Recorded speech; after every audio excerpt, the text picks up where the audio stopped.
উত্তরাঞ্চলের প্রবেশদ্বার বলা হয় বগুড়াকে।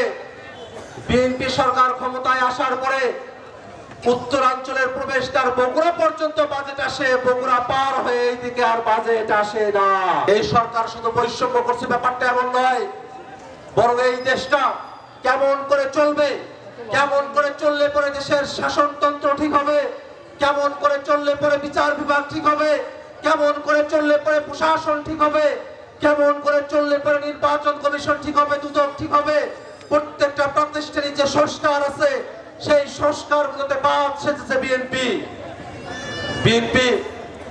তারাও কিন্তু 24-এর আগে রাষ্ট্র সংস্কারের কথা বলেছিল, রাষ্ট্রকল্প তারা দিয়েছিল, দেশটাকে সংস্কারের কথা বলেছিল, কিন্তু দুর্ভাগ্যের বিষয় ক্ষমতায় আসার পরে তারা আর সংস্কার চায় না। আগে যেমন করে হাসিনা দেশ চালিয়েছিল তারাও ঠিক সেই ফায়দাটা নিতে চায়। আমরা তাদেরকে বলি, হাসিনা শুধুমাত্র অপশাসন দুঃশাসনের কারণে না, হাসিনার যে ব্যবস্থা ছিল সেই কারণে তাকে মানুষ বিদায় করেছে। অতএব হাসিনার শাসন কাঠামোর উপরে কেউ যদি প্রলেপ দিয়ে আবার নতুন করে দুঃশাসন বাংলাদেশে প্রতিষ্ঠা করতে চায়, তাদের ব্যাপারে বাংলাদেশের মানুষ সিদ্ধান্ত নিতে দেরি করবে না। আমাদের সকলে মিলে আমরা ভোট দিয়েছি, 70% মানুষ যে গণভোটে ভোট দিল, এখন এসে বলা হয় সে গণভোটটা কি অবৈধ। অবশ্য সে কথাটাও এখনো তারা সাহস করে বলে না, কারণ তারা জানে মানুষের মনে চিন্তা আছে।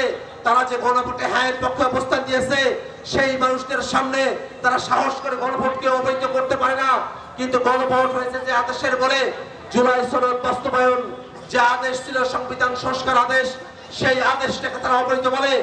আমরা তাদেরকে বলি, বাংলাদেশের মানুষেরা তারা ভোট দিয়ে জুলাই সনদের পক্ষে থাকার পরে, তারা ভোট দিয়ে সাংবিধানিক সংস্কারের পক্ষে থাকার পরে তাদেরকে আর নতুন করে তাদেরকে অবৈধ বলার কোনো সুযোগ নাই।